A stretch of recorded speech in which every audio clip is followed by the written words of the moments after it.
Rilke, The Notes of Malte, Laurids, Brigge. Preface.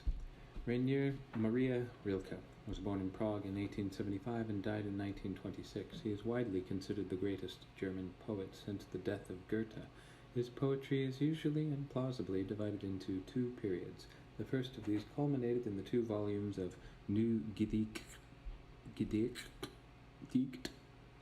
published in 1907 and 1908. The second, in Du Nieser Elegion and Sonnet an Orpheus, both published in 1923. The late poems, with their splendid rhythms, religious intensity, and wealth of obscurities, have elicited a vast secondary literature, including attempts at detailed commentaries, while many superb poems of the young Rilke, which are less obscure, are written about much less, and neglected together with the poet's great prose work, The Notes of Malte, Laurids, Briggs, which appeared in 1910. Speaking of prose, Nietzsche once remarked, "It will be said one day that Heine and I have been by far the first artists of the German language." At the very least, he was right insofar as Thomas Mann did say it. Rilke's Malte belongs in the second select company, and his perhaps unexpected wit need not fear comparison with his great predecessors.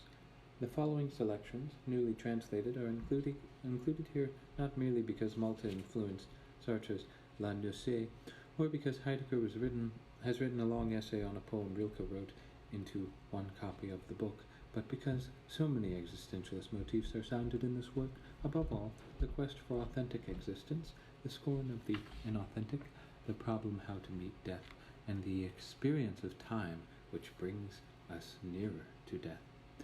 This excellent hotel is very old. Even in King Clovis's time, one died there in a few beds. Now one dies in 559 beds, factory fashion of course.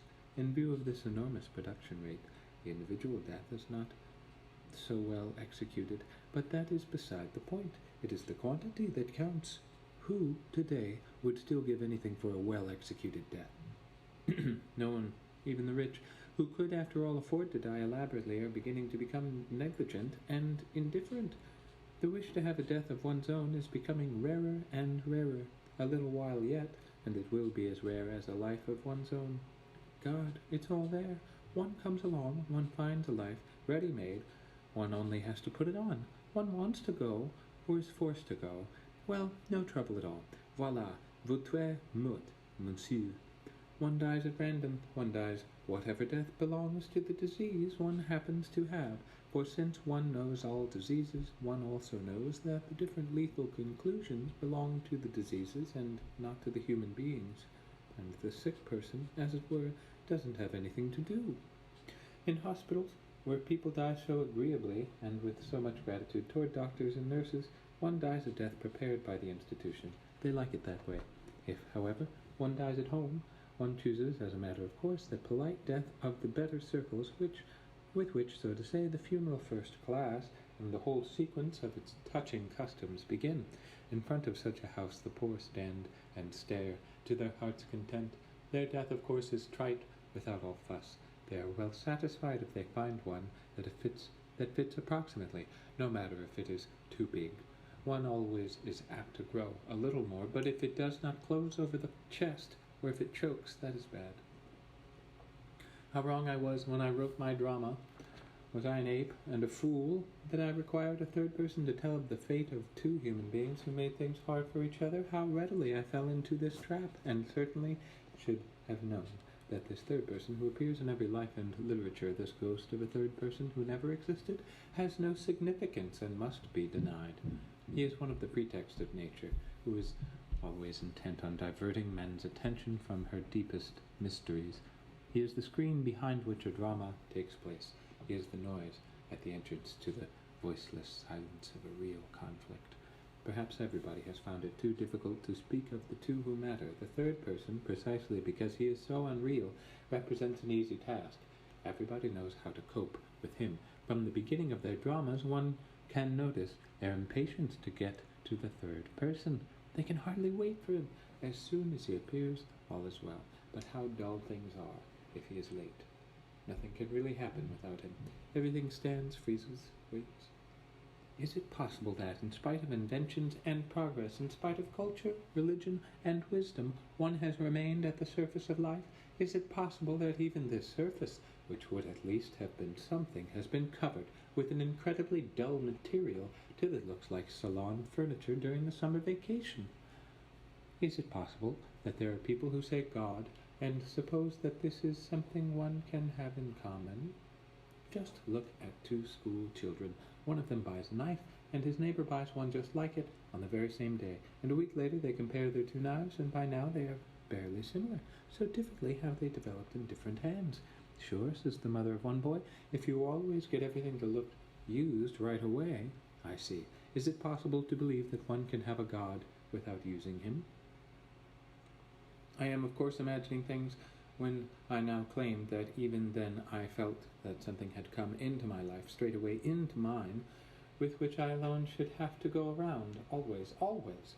I see myself lying in my little crib, not sleeping, and somehow foreseeing vaguely that life would be this way, full of special things which are meant for one only, and which are unutterable.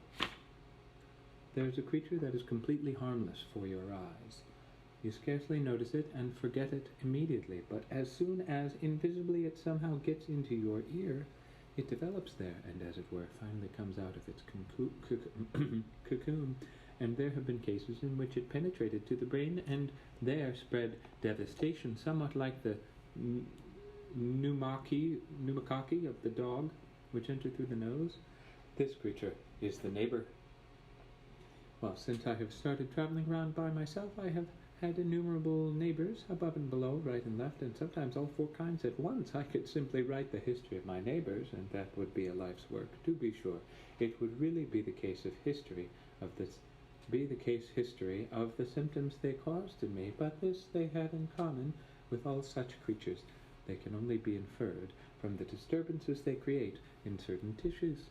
I have had unpredictable neighbors and very regular ones. I have sat there trying to discover the law of the first kind, for it was obvious they too have a law.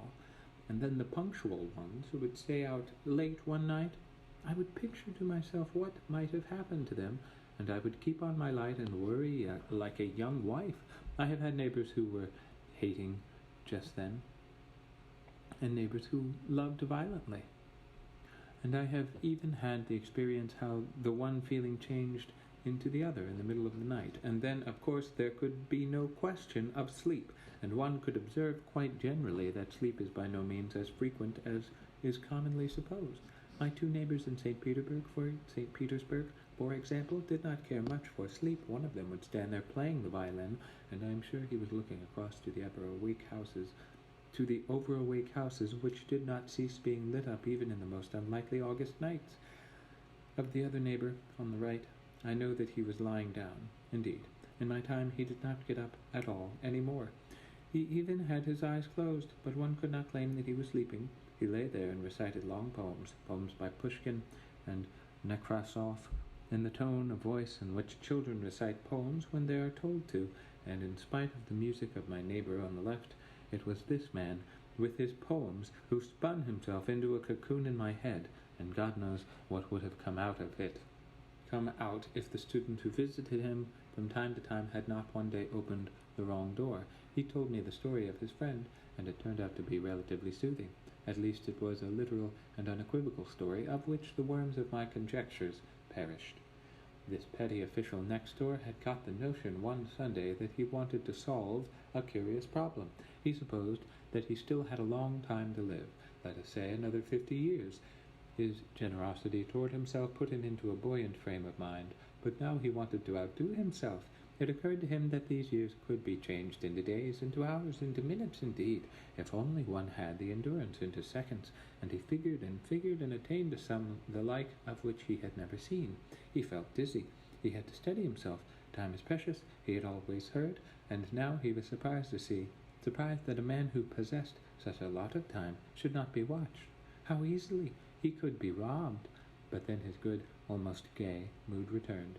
He put on his fur coat to look a little broader and more impressive, and gave himself this whole fabulous capital as a present, addressing himself with some condescension.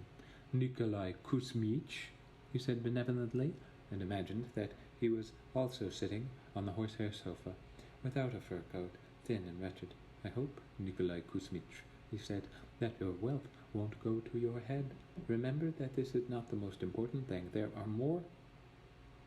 are poor people who are entirely respectable. There are even impoverished noblemen and daughters of generals who try to sell things in the streets." And the benefactor went on adducing several examples, which were known all over the town. The other Nikolai Kuzmich, the one on the horsehair sofa who was receiving the present, did not yet look overjoyed at all. It seemed likely that he would be reasonable. Indeed, he did not change anything in his modest and regular way of life, and he spent his Sundays trying to keep his accounts in order. But soon, after only a few weeks, he noticed that he was spending incredible amounts. "I shall limit myself," he thought. He got up earlier, washed himself less elaborately, drank his tea standing up, ran to his office, and arrived far too early. He saved a little time everywhere, but on Sunday there were no savings to be found. Then he realized that he had been cheated. "I should not have changed my capital," he said to himself. "How long a year it is! But this wretched small change that is spent, one doesn't know how." And the afternoon became disagreeable as he sat there in his sofa corner waiting for the man in the fur coat from whom he wanted to ask back his time. He wanted to bolt the door and not permit the man to leave until he had produced it. In bills, he wanted to say, perhaps 10 years each. 4 10s and 1 5, and the rest he could keep in the devil's name. Yes, he was prepared to give him the rest, just to avoid any difficulties.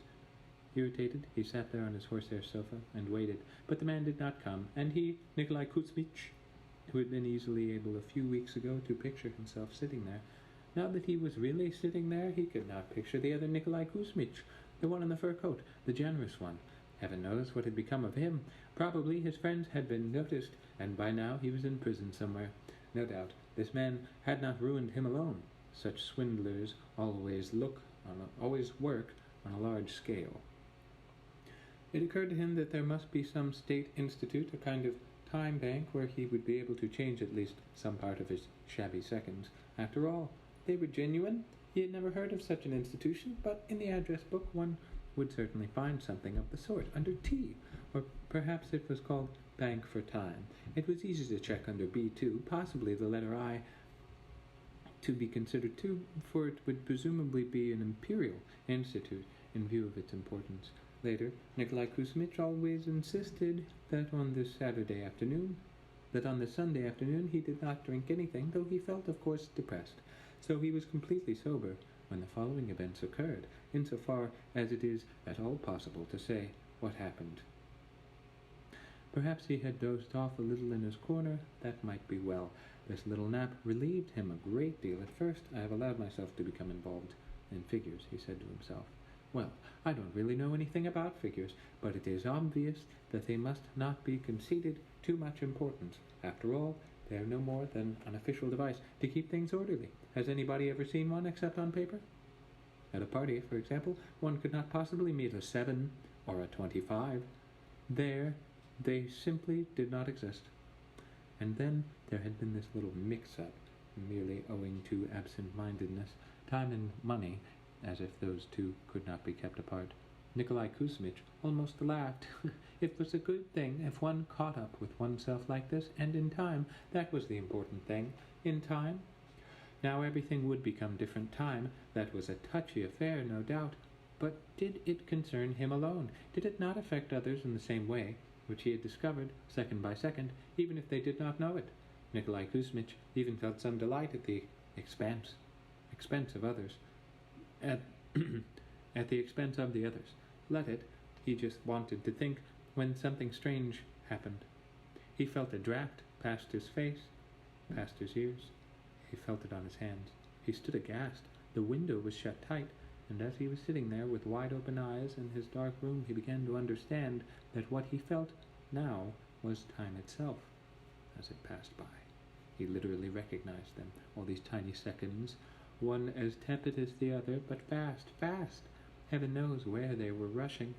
That this had to happen to him, of all people, when he considered any kind of wind a personal insult.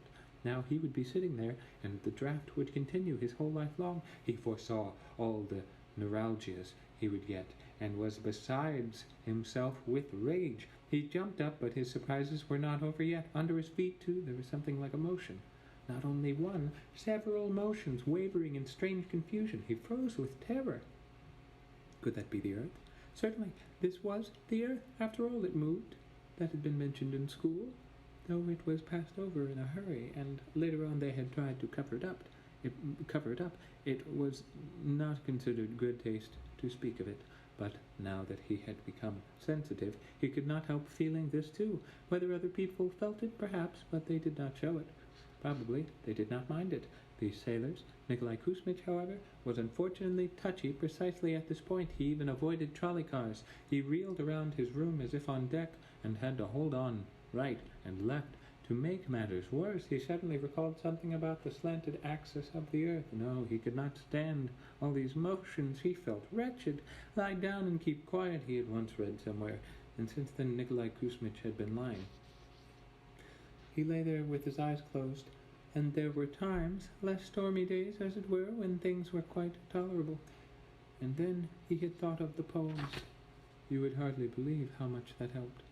If you recite such a poem slowly, with an even stress on the rhymes at the end of the line, there is, so to say, something stable on which you can fix your eyes. Figuratively speaking, of course. How lucky he was to know all these poems, but he had always been especially interested in literature. He did not complain about his condition. The student who had known him for a long time assured me. Only, as time went on, he had developed an exaggerated admiration for those who, like the student, walked around and could stand the motion of the earth. I remember the story so exactly because it soothed me no end. I may well say that I have never had another neighbor who was as agreeable as this Nikolai Kuzmich, who, no doubt, would have admired me too. We discover that we do not know our role. We look for a mirror. We want to remove our makeup and take off what is false and be real. But somewhere a piece of disguise that we forgot still sticks to us. A trace of exaggeration remains in our eyebrows. We do not notice that the corners of our mouth are bent, and so we walk around, a mockery and a mere half, neither having achieved being nor actors.